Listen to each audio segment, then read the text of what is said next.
প্রকৃতির নির্জনতাকে যদি খুব কাছ থেকে উপভোগ করতে চান, শান্ত ও নিরিবিলি পরিবেশ যদি আপনাদের পছন্দ হয়, ভিড়ভাট্টার অনেক দূরে, শহরের কোলাহল থেকে অনেক দূরে, অসাধারণ প্রকৃতির মধ্যে ছোট্ট ছোট্ট পাহাড়ি গ্রামে যদি আপনারা সময় কাটাতে চান, তাহলে আজকের ভিডিওটিতে থাকুন আমার সঙ্গে। আজ জানাবো উত্তরবঙ্গের অফবিট কালিম্পংয়ের অপূর্ব সুন্দর 4টি পাহাড়ি গ্রামের গল্প। যে গ্রামগুলিতে একবার আসলে তার সৌন্দর্যের প্রেমে পড়ে যেতে বাধ্য, যে গ্রামগুলির রাস্তা দিয়ে হাঁটতেই যেন ভালো লাগে, যে গ্রামগুলি থেকে দেখতে পাওয়া যায় অপূর্ব সুন্দর মোহময়ী কাঞ্চনজঙ্ঘাকে, যে গ্রামগুলিতে রয়েছে প্রকৃতির নৈসর্গিক সৌন্দর্য। যেদিকে তাকাবেন প্রকৃতি তার সৌন্দর্যের ডালি সাজিয়ে রেখেছে। আমরা 2024 সালের অক্টোবর মাসে বেরিয়ে পড়েছিলাম এরকম 4টি কালিম্পংয়ের অফবিট জায়গার সন্ধানে। প্রতি জায়গায় আমরা ওয়ান নাইট স্টে করে কিভাবে ঘুরলাম তার যদি পূর্ণাঙ্গ সঠিক ধারণা আপনারা পেতে চান, তাহলে চোখ রাখুন আজকের ভিডিওটিতে, থাকছে পূর্ণাঙ্গ সম্পূর্ণ ধারণা। বন্ধুরা, আমি পবিত্র, সবাইকে স্বাগত পবিত্র ট্রাভেল গাইড চ্যানেলের আরও একটি নতুন ইনফরমেটিভ ভিডিওতে। বন্ধুরা, ভিডিওটি যদি আপনাদের একটুও ভালো লাগে বা যদি আপনাদের একটুও কাজে আসে, ভিডিওটিকে একটা লাইক করবার অনুরোধ রইল। আপনাদের একটা লাইক মনে প্রাণ আনন্দে ভরিয়ে তোলে, মোটিভেট করে পরের ভিডিওটিকে আরও ভালো করে করবার জন্য। আজকের ভিডিওটি থেকে বন্ধুরা আপনারা জানতে পারবেন কালিম্পং অফবিট 4টি অপূর্ব সুন্দর পাহাড়ি গ্রামের খোঁজ, কিভাবে এই পাহাড়ি গ্রামগুলোতে পৌঁছাবেন, এসে আপনারা কোথায় কোন হোমস্টেতে থাকবেন, একাকী নয় সম্পূর্ণ পরিবার নিয়ে কিভাবে ঘুরবেন তার সঠিক ধারণা পাবেন আমার ভিডিওটিতে। 4টি গ্রামে থাকবো, মোট 4 নাইটস 5 ডেজের ট্যুর প্ল্যান থাকছে। ভিডিওটিতে একজন ভালো ড্রাইভারের খোঁজ। সর্বোপরি আমি জানাবো আমাদের এই ট্যুরের প্রথম দিন থেকে শেষ দিন পর্যন্ত মোট খরচ কত হয়েছে তার একদম সঠিক ধারণা, রং চড়িয়ে নয়, একদম সঠিক ধারণা, কোনো মিথ্যা নয়, একদম সঠিক তথ্য। তাই বন্ধুরা, একদম সঠিক তথ্য পাওয়ার জন্য অবশ্যই ভিডিওটিকে সম্পূর্ণ দেখুন। ভালো লাগলে একটা লাইক করবার অনুরোধ রইল। বন্ধুরা, আমার বাড়ি নদিয়ার পায়রাডাঙ্গায়, তাই সর্বপ্রথম আমরা পায়রাডাঙ্গার রেলওয়ে স্টেশনে চলে এলাম, যেখান থেকে আমরা রানাঘাট লোকাল ধরে সোজা পৌঁছে যাব শিয়ালদা রেলওয়ে স্টেশন। শিয়ালদা থেকে রয়েছে আমাদের রাত 10টা 5 মিনিটের Sealdah NJP Darjeeling mail.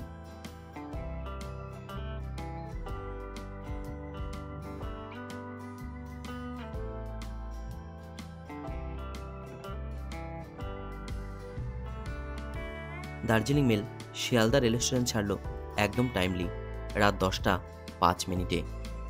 NJP যাওয়ার জন্য দার্জিলিং মেল চুজ করার কারণ হলো ট্রেনটি ছাড়ে রাত 10টায় শিয়ালদা থেকে, ফলে আমাদের পায়রাডাঙ্গা থেকে সন্ধ্যা 7টার ট্রেন ধরলেই সহজেই এই ট্রেনটি পাওয়া যায়।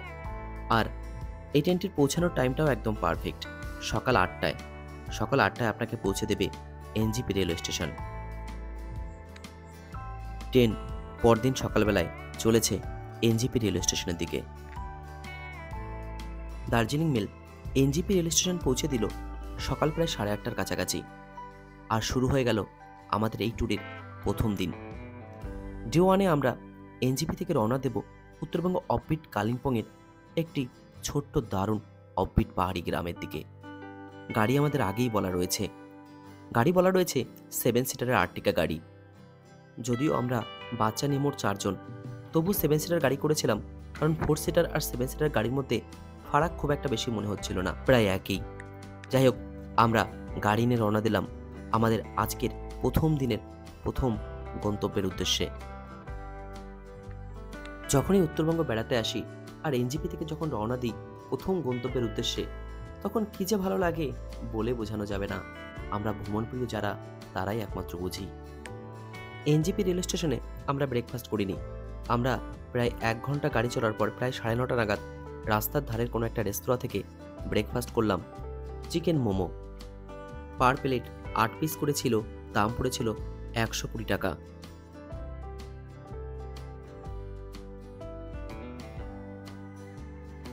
ব্রেকফাস্ট করার অল্প সময়ের মধ্যেই আমরা এসে পৌঁছালাম শিবকের এই কালী মন্দিরের সামনে। এটি একটি জাগ্রত কালী মন্দির। আপনারা যদি চান এই কালী মন্দিরের মহাকালীকে দর্শন করেও কিন্তু আপনাদের ট্যুরটি শুরু করতে পারেন। শিবগড় এই কালী মন্দির পার করে ডান দিকে তিস্তা নদীকে সঙ্গে নিয়ে গাড়ি এগিয়ে চলল সেবকের করোনেশন ব্রিজের দিকে। সামনেই ডান দিকে সেবক করোনেশন ব্রিজ পার করে আমাদের গাড়ি পাশ দিয়ে এই তিস্তা নদীর ধার দিয়ে এগিয়ে যাবে সামনের কালীঝোলা ড্যামের দিকে। এই তিস্তা নদীর পাশ দিয়ে যখনই যাই তখনই মনে হয় কি অপূর্ব এই দৃশ্য, কি অপূর্ব এই পাহাড়ি সৌন্দর্য।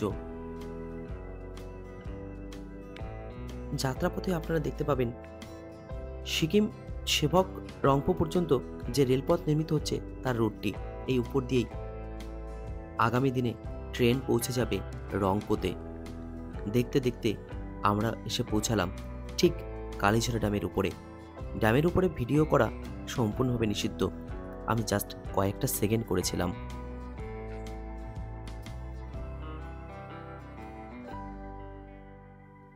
কালীঝোলা ড্যাম পার করে অপূর্ব সুন্দর প্রকৃতির মধ্য দিয়ে আমরা এগিয়ে চলেছি কালিম্পংয়ের একটি অত্যন্ত সুন্দর গ্রামের দিকে। যাত্রাপথে আমাদের সামনে পড়ল কালিম্পং ফরেস্ট ইকো ট্যুরিজমের একটি চেকপোস্ট, যেখানে পার হেড 20 টাকা করে নেওয়া হলো আমাদের এই কালিম্পং ফরেস্ট ডিভিশনের এই ফরেস্টে প্রবেশের জন্য। দেখতে দেখতে বেলা প্রায় 11টা থেকে 11:30টার কাছাকাছি আমরা এসে পৌঁছালাম উত্তরবঙ্গ কালিম্পং অফবিটের একটি সুন্দর পাহাড়ি গ্রাম পানবুতে। আর এই মুহূর্তে রয়েছে আমরা পানবুর অন্যতম আকর্ষণীয় পানবুদারা ভিউ পয়েন্টে। এই ভিউ পয়েন্টটি সকাল 6টা থেকে একদম সানসেট পর্যন্ত ওপেন থাকে সমস্ত ট্যুরিস্টদের জন্য।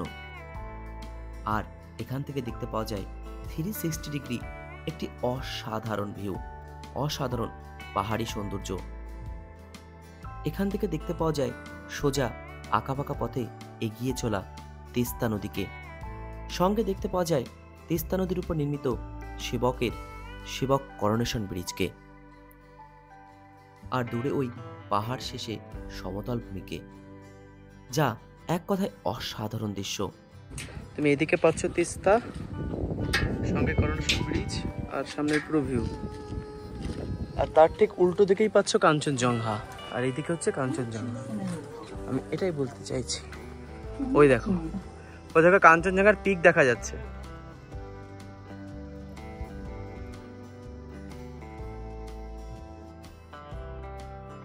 সঙ্গে এখানে রয়েছে একটি শিব মন্দির, আপনারা শিব ঠাকুরকেও দর্শন করতে পারেন।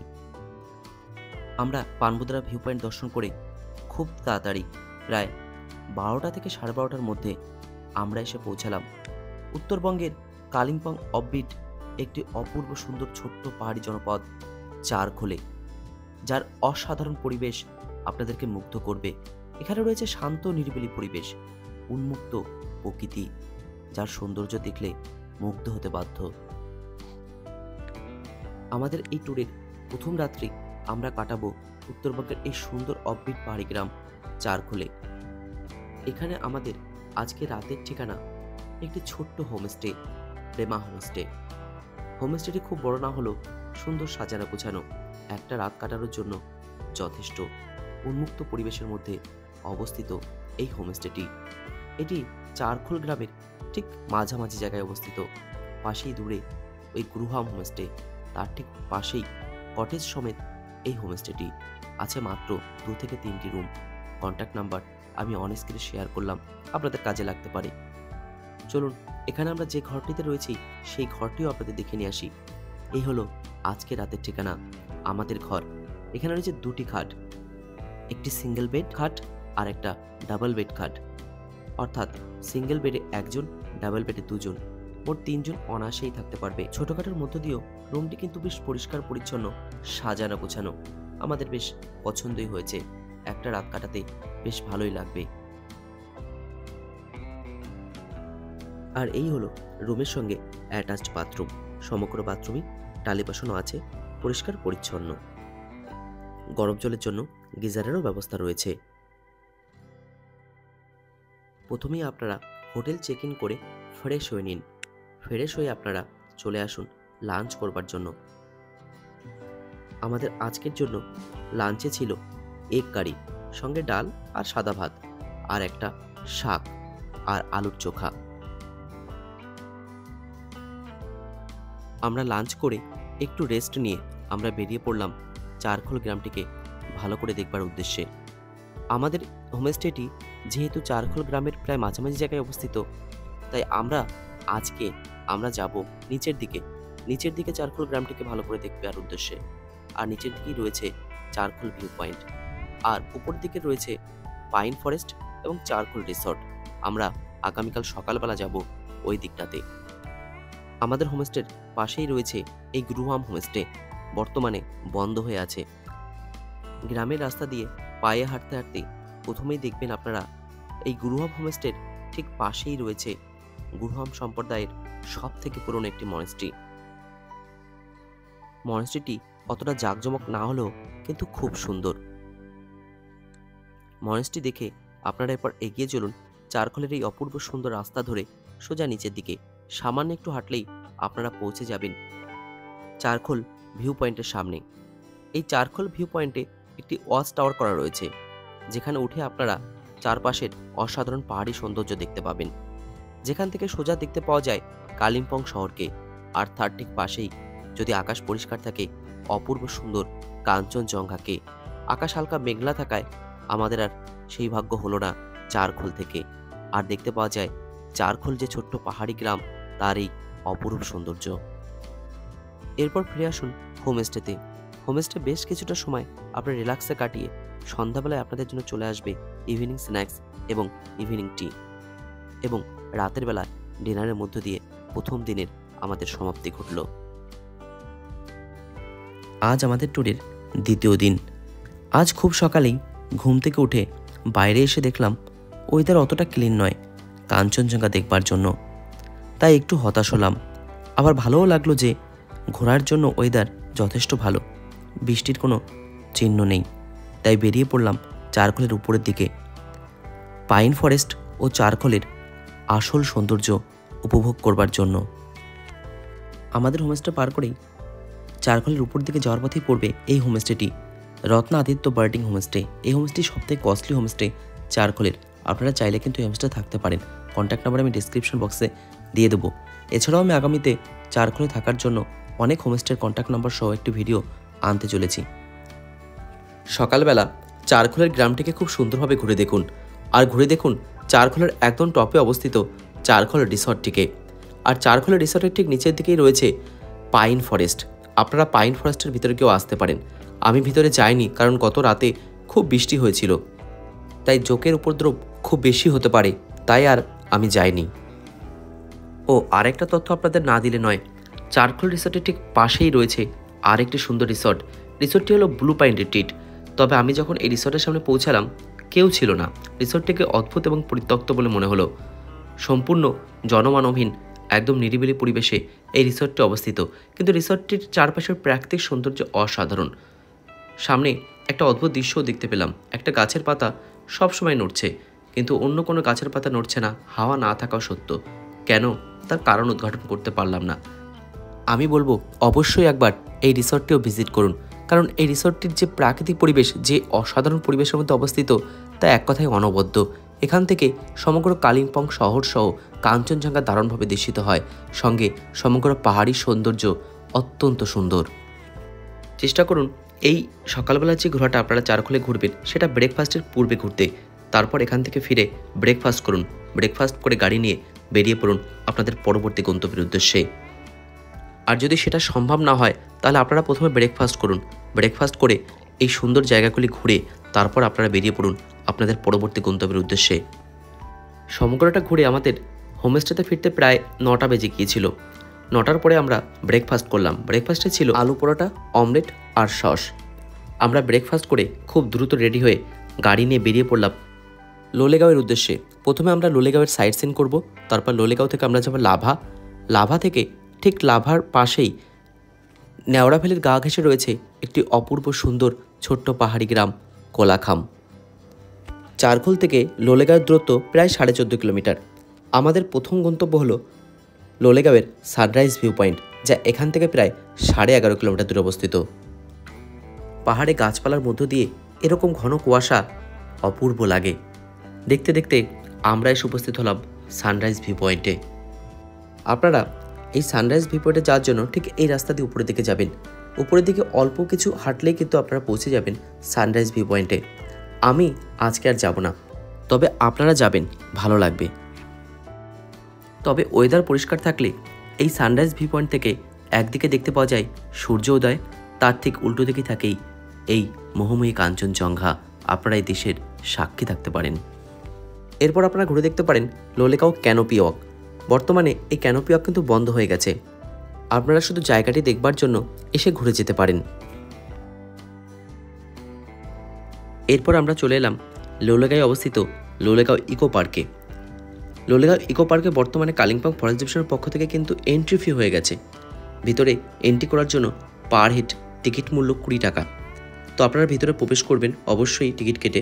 প্রবেশ করে আপনারা দেখতে পাবেন এখানে রয়েছে একটি বড় বৌদ্ধ স্ট্যাচু, সঙ্গে রয়েছে একটি মন্দির, আর তার পাশে রয়েছে প্রকৃতির অসাধারণ সৌন্দর্য। সঙ্গে এখানে রয়েছে একটি ছোট্ট পার্ক, যেখানে ছোট থেকে বড় সবাই খুব মজা করতে পারবে। এই মুহূর্তের পরিবেশ এখানে দারুণ লাগছে। মেঘ লুকোচুরির খেলা শুরু হয়ে গেছে। চারিদিকে ঘন কুয়াশা ঢাকতে শুরু করেছে, কখনো ঢাকছে, কখনো আবার পুরো পরিষ্কার। এ এক অদ্ভুত সৌন্দর্য। আর এই লোলেগাঁওয়ের ইকো পার্কের মধ্যে রয়েছে এরকম একটি কাঠের তৈরি ব্রিজ। আপনারা সেখানে বেশ কিছুটা সময় কাটাতে পারেন, ফটো তুলতে পারেন। আর এই পার্কের মধ্যেই পাবেন আই লাভ লোলেগাঁও লেখা এই অপূর্ব জায়গাটি, যেখানে একটা বা দুটো ছবি তো তুলতেই হবে।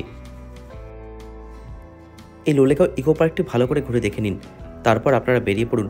এখান থেকে প্রায় 4.1 কিলোমিটার দূরে অবস্থিত আপনাদের পরবর্তী গন্তব্য ডাবলিং ভিউ পয়েন্ট। রাস্তার দুপাশের পাইন বন দেখতে দেখতে আমরা খুব দ্রুত এসে পৌঁছালাম লোলেগাঁওয়ে অবস্থিত এই ডাবলিং ভিউ পয়েন্টে। এই ভিউ পয়েন্টে প্রবেশের জন্য কিন্তু এন্ট্রি ফি রয়েছে। পাহাড়ের এখানে এন্ট্রি ফি 20 টাকা করে। 5 বছরের নিচের বাচ্চাদের কোনো এন্ট্রি ফি নেই। আমরা যখন ডাবলিং ভিউ পয়েন্টে এসে পৌঁছালাম তখন চারিপাশটা সমগ্রটাই কুয়াশায় ঢাকা। মেঘ লুকোচুরির খেলা খুব দ্রুত চলছে, কখনো পরিষ্কার আকাশ, কখনো পুরো কুয়াশায় ঢাকা। আমরা এখন আছি ডাবলিং ভিউ পয়েন্ট লোলেগাঁও। কেমন লাগছে তোমাদের? ভালো লাগছে, বাহ। আর দোলনা চড়তে তো বিশেষ করে ভালো লাগছে, তাই না? আর এই মুহূর্তে আমরা যখন এসে পৌঁছালাম এখানে, তেমনি কুয়াশায় ঢাকা, কিন্তু পরিবেশটা অসাধারণ লাগছে। এক অদ্ভুত পরিবেশ রয়েছে এখানে, সুন্দর শান্ত। টুরিস্টের অতটা ভিড় এখানে নেই। সুন্দর পরিবেশে সামনে উপরের দিকে করা রয়েছে ভিউ পয়েন্ট। পরিষ্কার আকাশে হয়তো অপূর্ব লাগবে, কিন্তু এই যে দৃশ্য সামনে আমি দেখতে পাচ্ছি এটাও অপূর্ব, অসাধারণ। প্রকৃতি তার নিজের খেয়ালে যেভাবে ধরা দেয় সেইভাবেই দারুণ লাগে এই প্রকৃতিকে। আর যদি এখানে থাকে আকাশ পরিষ্কার, তাহলে আপনারা দেখতে পাবেন অনেকটা এরকম ভিউ। আমরা চলেছি লাভার দিকে। আবার লাভার দিকে যাওয়ার পথে পড়বে আরেকটি পয়েন্ট, গোমফাদারা মনেস্ট্রি। অবশ্যই দেখবেন প্রকৃতির মতো অবস্থিত অসাধারণ এই মনেস্ট্রিটি। এত সুন্দর লাগবে, সত্যি অনেকক্ষণ সময় সেখানে কাটাতেও ভালো লাগবে। বন্ধুরা, পরিবার নিয়ে একজন ট্যুরিস্ট যেভাবে ঘুরতে পারে আমি ঠিক সেইভাবেই ঘুরি। তাই বন্ধুরা, আমার ভিডিও দেখে আপনারা স্পষ্ট ধারণা পাবেন যে কোথাও যদি পরিবার নিয়ে ঘুরতে যাওয়া যায় তাহলে খুব আরামদায়কভাবে, কমফোর্টেবলভাবে কীভাবে ঘোরা সম্ভব, তার একদম সঠিক তথ্য। তাই বন্ধুরা, যদি ভিডিওটি আপনাদের একটুও ভালো লাগে বা আপনাদের যদি একটু উপকারে আসে, তাহলে অবশ্যই ভিডিওটিকে লাইক করবার অনুরোধ রইল, আর সঙ্গে চ্যানেলটিকে সাবস্ক্রাইব করবার অনুরোধ রইল। বন্ধুরা, এখান থেকে আমরা রওনা দিলাম কোলাখামের উদ্দেশ্যে। কোলাখাম যাওয়ার পথে লাভা পড়বে, লাভার উপর দিয়ে আপনাকে যেতে হবে। তাই লাভা যাওয়ার পথে আপনারা লাভা মনেস্ট্রি ঘুরে দেখতে পারেন। আমরা এই মুহূর্তে লাভা মনেস্ট্রিতে ঢুকবো না, কারণ আমরা হয়তো আগামীকাল আবার লাভা মনেস্ট্রি দেখব। তাছাড়াও এখন বাজে প্রায় 12:30। আমরা কোলাখামে ঢোকার আগে, ঠিক কোলাখামের আগেই রয়েছে ছাঙ্গে ওয়াটারফল। সেখানে অনেকটা নিচে নামতে হবে এবং উঠতে হবে, অনেক সময় লাগবে। তাই আমরা বেরিয়ে পড়লাম লাভা থেকে কোলাখামের উদ্দেশ্যে। কোলাখাম যাওয়ার জন্য নেওড়া ভ্যালি ন্যাশনাল ফরেস্টের মধ্যে প্রবেশ করতে হবে। আর ফরেস্টে প্রবেশের ঠিক আগেই রয়েছে একটি চেকপোস্ট, যেখানে আপনাদেরকে ফরেস্টে প্রবেশের জন্য পার গাড়ি 200 টাকা দিতে হবে। এই মুহূর্তে আমরা রয়েছি নেওড়া ভ্যালি ফরেস্টের মধ্যে। এর মধ্যেকার যে রাস্তাটা একটু এবড়ো খেবড়ো, কিন্তু রাস্তার দুধারে যে সৌন্দর্য আপনারা পাবেন তা এক কথায় অসাধারণ। দুই পাশেই রয়েছে পাইন গাছের সারি। লাভা থেকে কোলাখামের দূরত্ব ওই 10 থেকে 11 কিলোমিটার, কিন্তু ছাঙ্গে ওয়াটারফল দেখতে হলে আপনাকে আরও 2 থেকে 3 কিলোমিটার এগিয়ে আসতে হবে। লাভা থেকে ছাঙ্গে ওয়াটারফলের দূরত্ব প্রায় 14 কিলোমিটার, কিন্তু রাস্তার এই অসাধারণ সৌন্দর্য দেখতে দেখতে আমরা খুব তাড়াতাড়ি পৌঁছে গেলাম ছাঙ্গে ওয়াটারফল। ছাঙ্গে ওয়াটারফলে নামতে হলে আপনাকে অনেকগুলো সিঁড়ি নিচে নামতে হবে, বেশ সময় লাগবে। ছাঙ্গে ওয়াটারফলেও কিন্তু এন্ট্রি ফি রয়েছে, পার হেড 10 টাকা। এন্ট্রি ফি দিয়ে আমরা রওনা দিলাম ছাঙ্গে ওয়াটারফল দেখার উদ্দেশ্যে। ছাঙ্গে ওয়াটারফলে নামার সিঁড়ির সংখ্যা হয়তো আমি সঠিক বলতে পারবো না, তবে 700-800 সিঁড়ি বোধ হয় নিচে নেমে এসেছি। নিচে নেমে এসে দেখতে পেলাম অপূর্ব সুন্দর একটি ওয়াটারফল। 150 ফুট উপর থেকে অপূর্ব সুন্দর স্বচ্ছ জলের রাশি নিচে পড়ে সৃষ্টি হয়েছে এই ছাঙ্গে ওয়াটারফলের, যার সৌন্দর্য মনকে আকর্ষিত করতে বাধ্য। এখানে প্রায় 1 কিলোমিটার মতো ট্রেক করে নিচে নেমে যে অপূর্ব সুন্দর দৃশ্য আপনারা দেখতে পাবেন তা ভুলবার নয়। আরেকটা অবাক করা দৃশ্য আপনারা দেখতে পাবেন, এই ওয়াটারফলটির যে সমস্ত জলরাশি তা সোজা গিয়ে প্রবেশ করছে একটি পাহাড়ের গুহার মধ্যে। এদিকে হলো ওয়াটারফল, আর তার ঠিক এই পাশটাতে সমস্ত জলরাশি এসে প্রবেশ করছে পাহাড়ের গুহার মধ্যে। অবাক করার মতো একটি দৃশ্য। ছাঙ্গে ওয়াটারফল দেখে আমরা সময় নিয়ে উপরে উঠে এলাম। উপরে উঠে চলে এলাম সোজা কোলাখামে আমাদের হোমস্টেতে। কোলাখামে আমরা ছিলাম পাইনউড হোমস্টেতে, যেটি একটি অসাধারণ লোকেশনে অবস্থিত এবং অত্যন্ত সুন্দর। আমাদের রুমে প্রবেশ করতে করতে প্রায় 3টে বেজে গেল। আমাদের রুমটি যথেষ্ট বড় ছিল। 2 জন শোয়ার জন্য যে খাটটি রয়েছে যথেষ্ট বড়, আর উপরের দিকেও রয়েছে আরেকটি খাট, ফলে 2-4 জন তো অনায়াসে এই রুমটির মধ্যে থাকা যায়। আমরা দ্রুত ফ্রেশ হয়ে চলে এলাম লাঞ্চ করবার জন্য। লাঞ্চে আমাদের ছিল সাদা ভাত, একটা তরকারি, একটা ডাল আর ডিমের কষা। লাঞ্চ করে আমরা পুরো রেস্ট নিয়েছিলাম। ওদিনকে আর হোমস্টে থেকে আমরা বেরোইনি, তবে হোমস্টে থেকে সমগ্র কোলাখামটিকেই খুব সুন্দরভাবে দেখতে পাওয়া যায়। সেই কারণেই এই হোমস্টের লোকেশনটি সত্যিই খুব ভালো। সন্ধ্যাবেলায় চলে এলো চায়ের সঙ্গে পকোড়া। রাত প্রায় 8:30 থেকে 9:45 সময় আমরা ভাত, একটা তরকারি, চিকেন কষা দিয়ে ডিনারের মাধ্যমে আমাদের দ্বিতীয় দিনের সমাপ্তি ঘটল। আজ আমাদের ট্যুরের তৃতীয় দিন। তৃতীয় দিনে আমরা রয়েছি কোলাখামে। কোলাখামে খুব সকালবেলায় ঘুম থেকে উঠে পড়েছি কাঞ্চনজঙ্ঘা দেখব বলে, তবে আকাশ অতটা ক্লিন নয়, কাঞ্চনজঙ্ঘা ক্লিয়ারভাবে দেখা যাচ্ছে না। তবে কাঞ্চনজঙ্ঘা যে সামনে রয়েছে অস্তিত্ব বোঝা যাচ্ছে। ঘুরতে এসেই সকাল সকালবেলা গরম চা আর সামনে পাহাড়ের এমন সৌন্দর্য কার না ভালো লাগে, আমাদেরও দারুণ লাগছে। সকালবেলা আপনারা ব্রেকফাস্টের আগেই বেরিয়ে পড়ুন কোলাখাম যে গ্রামটি আছে তার সৌন্দর্য পায়ে হেঁটে উপভোগ করবার জন্য। কোলাখাম গ্রামটি কিন্তু খুব ছোট, এখানে খুব বেশি মানুষজন কিন্তু বসবাস করে না, কিন্তু এখানে চারপাশে রয়েছে অসাধারণ প্রাকৃতিক সৌন্দর্য। বন্ধুরা, আমাদের ট্যুরের আজ তৃতীয় দিন। আজকের প্ল্যান হলো আমরা কোলাখামটিকে প্রথমে সকালবেলা পায়ে হেঁটে দর্শন করে ব্রেকফাস্ট করে গাড়ি নিয়ে বেরিয়ে পড়ব। গাড়ি নিয়ে আমরা প্রথমে যাব লাভা মনেস্ট্রি দেখবার জন্য। তারপর লাভা থেকে আমরা সোজা যাব একটি দারুণ জায়গায়, একদম নদীর পাশে অবস্থিত একটি রিসর্টে, যেখানে রয়েছে প্রকৃতির অসাধারণ সৌন্দর্য, রয়েছে নদীর উপর নির্মিত একটি ব্রিজও। তো আমরা কোলাখামের সৌন্দর্য উপভোগ করে চলে এলাম হোমস্টেতে। আস্তে আস্তে দেখলাম চারিদিকটা যেন মেঘে ছেয়ে যাচ্ছে, খুব তাড়াতাড়ি বৃষ্টি শুরু হবে বলে মনে হচ্ছে। এই অক্টোবর মাসেও শুরু হলো প্রবল বৃষ্টি সকালবেলায় কোলাখামে। আমরা প্রায় 9টার সময় চলে এলাম ব্রেকফাস্ট করতে। ব্রেকফাস্টে আমাদের ছিল আলু পরোটা এবং আমরা নিয়েছিলাম ম্যাগি। দুটোর মধ্যে ম্যাগিটি আমার বেশি ভালো লেগেছিল। বৃষ্টি একটু থামতেই আমরা কোলাখামকে বিদায় জানিয়ে বেরিয়ে পড়লাম আমাদের পরবর্তী গন্তব্যের দিকে। প্রথম ডেস্টিনেশন হলো লাভা মনেস্ট্রি। অল্প কিছু সময়ের মধ্যে আমরা এসে উপস্থিত হলাম লাভাতে যখন আমরা এসে পৌঁছালাম, চারিদিকটা ঘন কুয়াশায় ঢাকা, সঙ্গে চলছে ঝিরঝিরি বৃষ্টি, কখনো আসতে কখনো একটু জোরে। তা আমরা চলে এলাম লাভা মনেস্ট্রির সামনে। প্রচণ্ড কুয়াশার মধ্যে লাভা মনেস্ট্রি তখন কিছুই দেখা যাচ্ছে না, হালকা কুয়াশার মধ্য দিয়ে দেখা যাচ্ছে লাভা মনেস্ট্রি। আপনারা যদি কিছু মার্কেটিং করতে চান তাহলে লাভা হলো আদর্শ জায়গা। এখানে রয়েছে বেশ কিছু শপ যেখানে বিভিন্ন ধরনের সামগ্রী পাওয়া যায়। আপনারা ঘুরে আপনাদের মার্কেটিংটি কিন্তু এই লাভাতে এসে সেরে নিতে পারেন। এরপরে চলে আসুন, লাভাতেই রয়েছে I love Lava view point, যে ভিউ পয়েন্ট থেকে চারিপাশে অসাধারণ সিনিক বিউটি দেখতে পাওয়া যায়। তবে আমরা যখন এখানে এসেছিলাম সমগ্রটা ঘন কুয়াশায় ঢাকা ছিল, কিন্তু পরিবেশটা সত্যি বলছি লাগছিল অপূর্ব, অসাধারণ। আমরা যারা পাহাড় প্রেমী, যারা পাহাড় ঘুরতে ভালোবাসি, তাদের কাছে এই পরিবেশটা যে কত ভালো লাগে তা বলে বোঝানো যাবে না।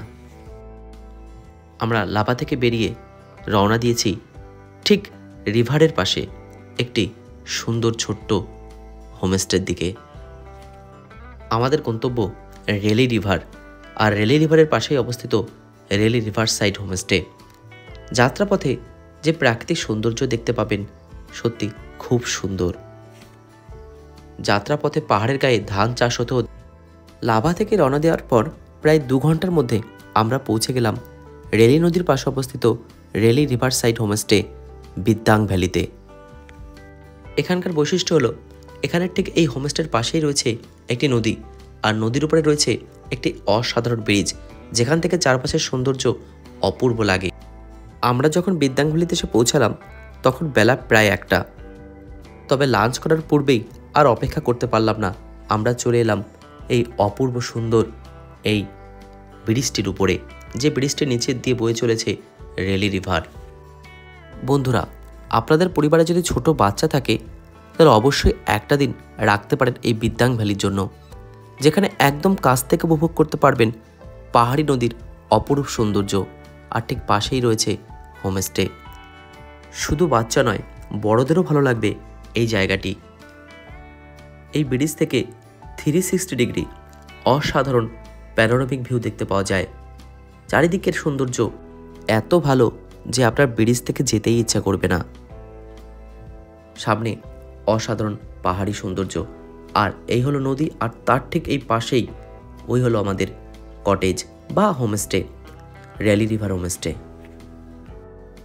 সমগ্র ব্রিজটিতে শুধুই আমরা, আর কোনো টুরিস্টের কিন্তু দেখা নেই, ফলে অত্যন্ত শান্ত এই নিরিবিলি পরিবেশ, ভিড়ভাট্টার অনেক বাইরে একটি দারুণ ডেস্টিনেশন কিন্তু এই বিদ্যাং ভ্যালি। আমরা বেশ অনেকটা সময় কাটিয়ে ফেললাম এই ব্রিজে এসে। লাঞ্চের সময় হয়ে যাচ্ছে, তাই আমরা এরপর তাড়াতাড়ি করে নেমে এলাম কটেজে। কটেজে এসে দ্রুত ফ্রেশ হয়ে আমরা লাঞ্চ করলাম। লাঞ্চে ছিল সাদা ভাত, পাঁপড়, ডাল, স্যালাড, একটা সবজি আর ডিমের কষা। বাচ্চাদের নদীতে আসার ব্যাকুলতার কারণে খুব দ্রুতই লাঞ্চের পর সামান্য একটু রেস্ট নিয়েই আমরা চলে এলাম নদীতে, নদীর এই অপরূপ সৌন্দর্য উপভোগ করবার জন্য। নদীর উপর দিয়ে চলে গিয়েছে একটা ব্রিজ, আর তার নিচেই অপূর্ব সুন্দর এই ছোট্ট পাহাড়ি নদী বয়ে চলেছে, তার চারপাশে অপরূপ সৌন্দর্যের ডালি সাজিয়ে রেখে। এই নদীর পাশে বসে বসেই কাটিয়ে দেওয়া যায় সারাটা দিন। উত্তরবঙ্গের কালিম্পং শহরের কাছেই অচেনা জায়গায় খুব কম পর্যটকই আসেন, এমন একটি অবিট জায়গা হলো এই বিদ্যাং ভ্যালি। পাহাড়ের খাদ দিয়ে বয়ে চলেছে এই অপূর্ব সুন্দর নদীটি। আর যদি আপনারা এই বরাবর নদীর পাশ দিয়ে হাঁটতে থাকেন তাহলে অল্প দূরত্বে আপনারা দেখতে পাবেন একটি ওয়াটারফল। যদিও আমি ছোট ছোট বাচ্চাদের নিয়ে আর সেদিকে যাইনি, কারণ আমরা এখানে যে সৌন্দর্য উপভোগ করছিলাম সেটাই তাদের কাছে ছিল স্বর্গপুরী। নদীর দিকে তাকিয়ে এরা যে সময়ের পর সময় কাটিয়ে দিচ্ছিল সত্যি দেখতে লাগছিল অসাধারণ। নদীর এই অসাধারণ জলের স্রোতের শব্দের পাশে সারা দিন কাটাতেই যেন ভালো লাগে। শেষ পর্যন্ত অনেক বুঝিয়ে তাদেরকে ফিরিয়ে আনা হলো হোমস্টেতে। একটু রেস্ট নিয়ে সন্ধ্যায় চলে এলো ইভিনিং স্ন্যাক্স। এই ইভিনিং স্ন্যাক্সে চায়ের সঙ্গে ছিল পকোড়া আর টমেটো সস। এই হলো রাতের রেলি রিভার সাইড হোমস্টে। এখানে রাতের বেলা কিন্তু কোনো কাজ নেই, হোমস্টে রুমে বসেই কাটাতে হবে, কারণ এখানে রাতের বেলা ঘোরার কোনো জায়গা নেই। রাত 8:30 নাগাদ আমাদের রাতের ডিনার চলে এলো। আর আমাদের ডিনারে ছিল সাদা ভাতের সঙ্গে আলু ভাজা, ডাল, চিকেন কষা। রাতের ডিনারের মাধ্যমে আমাদের তৃতীয় দিনের সমাপ্তি ঘটল। বন্ধুরা, আজ আমাদের অফবিট কালিম্পং ট্যুরের চতুর্থ দিন। এই চতুর্থ দিনে আমাদের প্ল্যান হলো এই বিদ্যাং ভ্যালিকে ব্রেকফাস্টের পূর্বেই আরও কিছুটা সময় ভালো করে উপভোগ করে নিয়ে ব্রেকফাস্ট করে আমরা বেরিয়ে পড়ব আমাদের পরবর্তী গন্তব্যের উদ্দেশ্যে। যাত্রাপথে আমরা দেখব একটি ন্যাচারাল সুইমিং পুল, সঙ্গে থাকবে প্রকৃতির অসাধারণ সৌন্দর্য, আর পৌঁছে যাব কালিম্পংয়েরই আরেকটি সুন্দর পাহাড়ি গ্রামে। এই বিদ্যাং ভ্যালিতে ব্রিজ পার করে এপারে রয়েছে আরেকটি হোমস্টে, দুন ভ্যালি রিট্রিট, আর দূরে ওই যে আমাদের রেলি রিভার সাইড হোমস্টে। মাঝখান দিয়ে বয়ে চলেছে অপূর্ব সুন্দর রেলি নদী। এই চতুর্থ দিনে সকালটা আমরা দারুণভাবে এনজয় করে আবার নদীতে এসে অনেকটা সময় কাটিয়ে আমরা ব্রেকফাস্ট করে অবশেষে রওনা দিলাম আমাদের পরবর্তী গন্তব্যের উদ্দেশ্যে। আজকের দিনের গন্তব্য কালিম্পং অফবিট গ্রাম পানবু। আমরা পানবু থেকে উঠব মঞ্জুশ্রী রিট্রিটে, যেখান থেকে চারিদিকের অসাধারণ প্রাকৃতিক সৌন্দর্য দেখতে পাওয়া যায়। যাত্রাপথে আপনারা দেখতে পাবেন এই অপূর্ব সুন্দর জায়গাটিকে, একটি নদীর উপরে নির্মিত এই অপূর্ব ব্রিজটিকে, আর ঠিক এই নদীর নিচেই রয়েছে ন্যাচারাল সুইমিং পুল। এই ব্রিজের নিচেই ছিল ঠিক এই জায়গাটিতেই ন্যাচারাল সুইমিং পুল। বর্তমানে একটু খারাপ হয়ে গিয়েছে প্রচণ্ড বৃষ্টির ফলে জলের স্রোতের কারণে। এখানকার অসাধারণ প্রাকৃতিক সৌন্দর্য মন কেড়ে নেবার মতন। বেশ অনেকটা সময় আমরা এখানে কাটিয়ে অবশেষে আমরা রওনা দিলাম আমাদের গন্তব্য পানবুর মঞ্জুশ্রী রিট্রিটের উদ্দেশ্যে। পানবু যাওয়ার পথের দুপাশের সৌন্দর্য অসাধারণ দেখতে পাবেন। এই প্রকৃতির সান্নিধ্যে দেখতে দেখতে পৌঁছে যাবেন পানবুতে। পানবুতে আমাদের থাকার ঠিকানা হলো মঞ্জুশ্রী ঢিম। এই মঞ্জুশ্রী ঢিমের লোকেশন এক কথায় অসাধারণ। এখান থেকে চারপাশের অসাধারণ পাহাড়ি সৌন্দর্য দারুণভাবে ভোগ করা যায়। সামনের এখানেই ছিল আমাদের রুম। পানবুর এই মঞ্জুশ্রী ঢিমে যদি আপনারা একটা দিন বা দুটো দিন কাটান, তাহলে চারপাশে যে অসামান্য প্রাকৃতিক সৌন্দর্য দেখতে পাবেন, এক কথায় আপনার মন ভরে যাবে। মনে হবে যেন আরেকটা দিন থাকলে ভালো হতো। আর এই রিসর্টটিতে জায়গা করে রয়েছে ঠিক এরকম কিছু অত্যন্ত সুন্দর জায়গা, যেখান থেকে সারাদিন ধরে প্রকৃতির সৌন্দর্য উপভোগ করা যায়। প্রকৃতিকে দারুণভাবে কিছুটা উপভোগ করার পর আমরা চলে এলাম লাঞ্চ করতে। আর আমাদের লাঞ্চে ছিল বেগুনি, এক ধরনের সবজি, ডিম কারি, পাঁপড়, সাদা ভাত এবং ডাল। খাবার দাবারের কোয়ালিটি এখানে খুব ভালো, আমাদের বেশ ভালোই লেগেছিল। এই মঞ্জুশ্রী ঢিম হলো পানবুরের একটি নিজস্ব ভিউ পয়েন্ট, যেখান থেকে চারিপাশের অসাধারণ সৌন্দর্য দেখতে পাওয়া যায়। যারা মূলত পানবু ঘুরতে আসে, তারা এখানে আসে একবার ঘুরে দেখবার জন্য চারিপাশটা। তাই যদি একটা রাত যদি এখানে থাকা যায়, এখান থেকে চারিপাশের সৌন্দর্য যদি এখানে থেকে উপভোগ করা যায়, কি অসাধারণই না হয়। আপনারা আসতে পারেন এই জায়গাতে। আমরা লাঞ্চ করার পর বেশ কিছুটা সময় এনজয় করলাম এই মঞ্জুশ্রী ঢিমের চারিপাশের অসাধারণ সৌন্দর্য দেখতে দেখতে। একটু রেস্ট নেওয়ার পর বিকালবেলা ঘুম থেকে উঠতেই দেখা মিলল এই অপূর্ব সৌন্দর্যের। ঠিক মঞ্জুশ্রী ঢিম থেকে দর্শন করা যাচ্ছে সূর্যাস্ত। অপূর্ব সুন্দর এই সূর্যাস্ত দর্শনের মধ্য দিয়ে আমাদের আজকের দিনের বিকেলবেলাটি দারুণভাবে কাটল। বিকেলবেলা পার হতে হতেই আমাদের জন্য চলে এলো ইভিনিং স্ন্যাক্স, যেখানে ছিল চায়ের সঙ্গে ক্রিপসি আলু ভাজা।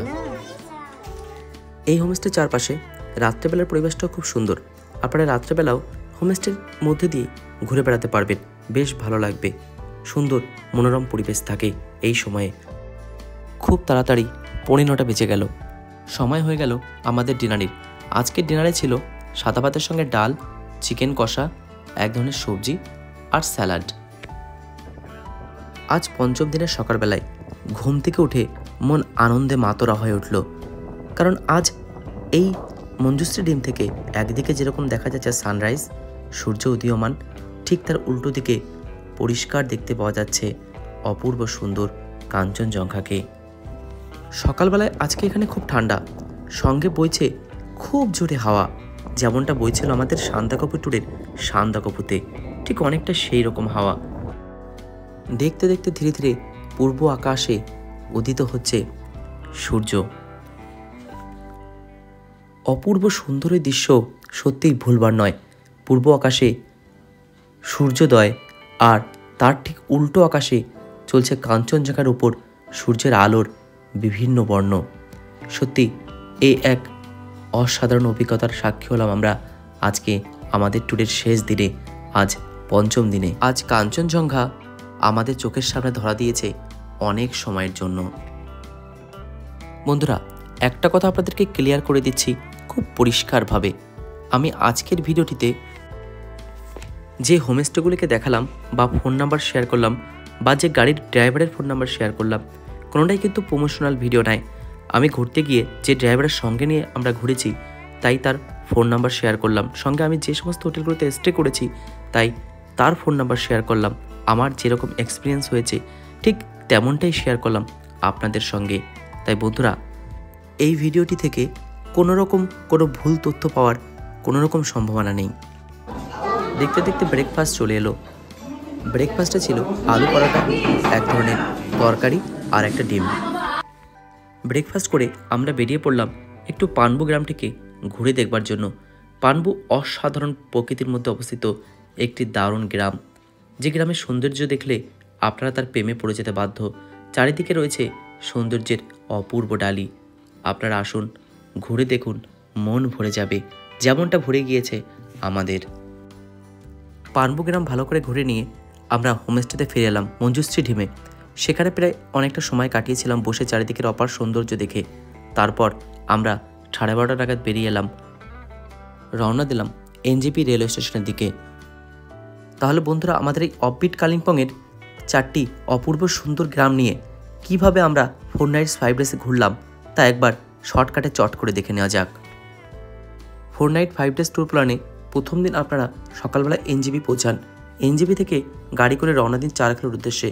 যাত্রাপথে দেখে নিন coronation bridge, Teesta river, Kalijhora dam, Panbudara view point, আর তারপর চারখলে পৌঁছে যান। চারখলে পৌঁছে দেখে নিন চারখলের ঠিক আপনাদের হোমস্টেই পাশেই দেখতে পাবেন একটি মনেস্ট্রি দেখে পৌঁছে যান চারখল ভিউ পয়েন্টে। দ্বিতীয় দিনের সকালবেলায় আপনারা চারখল গ্রামটিকে খুব ভালো করে ঘুরে দেখুন। উপরের দিকে উঠে ঘুরে দেখুন চারখল রিসর্ট সহ প্রকৃতির অসাধারণ সৌন্দর্য সহ আরও অনেক রিসর্ট দেখতে পাবেন।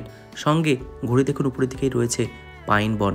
আর আজকের দিনে আমাদের গন্তব্য হলো কোলাখাম যাওয়ার পথে আপনারা দেখে নিন লোলেগাঁওয়ের সানরাইজ ভিউ পয়েন্ট, লোলেগাঁওয়ের hanging bridge, Lolegaon eco park, Dablik view point, Gumphadara monastery. চলে আসুন লাভা মনেস্ট্রির পাশ দিয়ে চলে যান ছাঙ্গে ওয়াটারফল যাত্রাপথেই আপনাদের পড়বে কোলাখাম থেকে 2 কিলোমিটার দূরে হলো ছাঙ্গে ওয়াটারফল দেখে তারপর আপনারা কোলাখামে এসে হোটেলে প্রবেশ করুন। তৃতীয় দিনে কোলাখামটিকে আর একটু ভালো করে ঘুরে দেখুন। কোলাখামের সৌন্দর্য ভালো করে উপভোগ করার পর রওনা দিন বিদ্যাং ভ্যালির উদ্দেশ্যে। যাত্রাপথে দেখে নিন লাভা মনেস্ট্রি এবং I love Lava view point. আর বিদ্যাং ভ্যালি পৌঁছে দেখে নিন রেলি রিভার এবং রিভারের পর নির্মিত ঝুলন্ত ব্রিজ। আর চতুর্থ দিনে ঘুরে দেখুন আশেপাশে গ্রামের পাড় দিয়ে হেঁটে দেখুন, বেশ ভালো লাগবে। তারপর রওনা দিন পানবুর মঞ্জুশ্রী ঢিমের উদ্দেশ্যে। যাত্রাপথে দেখে নিন ঠিক ঝুলন্ত ব্রিজের নিচেই রয়েছে ন্যাচারাল সুইমিং পুল। তারপর সেখান থেকে পৌঁছে যান পানবুর মঞ্জুশ্রী ঢিমে। সেখান থেকে বিকালে দেখুন অপূর্ব সূর্যাস্ত। আজকে আমাদের ট্যুরের পঞ্চম দিন তথা শেষ দিন। এই শেষ দিন সকালবেলায় আপনারা এই মঞ্জুশ্রী ঢিম থেকেই এই ডিম থেকেই আপনারা দেখতে পাবেন একদিকে অপূর্ব সুন্দর সানরাইজ, সঙ্গে উল্টো দিকে কাঞ্চনজঙ্ঘার অপূর্ব সৌন্দর্য। তারপর আপনারা ব্রেকফাস্ট করে ঘুরে দেখুন পারবুন গ্রামটিকে পায়ে হেঁটে বেশ ভালো করে ঘুরে আপনারা রিসর্টে ফিরে আসুন। রিসর্টে ফিরে এসে 10:30 বা 11টা নাগাদ আপনারা চেক আউট করুন রিসর্টটিকে। তারপর ধীরে ধীরে রওনা দিন এনজেপির উদ্দেশ্যে। আমি আমার সমগ্র ট্যুরের জন্য একজন ড্রাইভারই নিয়েছিলাম, নাম হলো Nitesh dhaba. Contact number on screen share করা হলো, আপনারা চাইলে তার সঙ্গে কন্ট্যাক্ট করতে পারেন। আমার প্রতিদিনে এই গাড়ি ভাড়া পড়েছিল 3300 টাকা করে, আর গাড়ি ছিল আর্টিকা 7 সিটারের।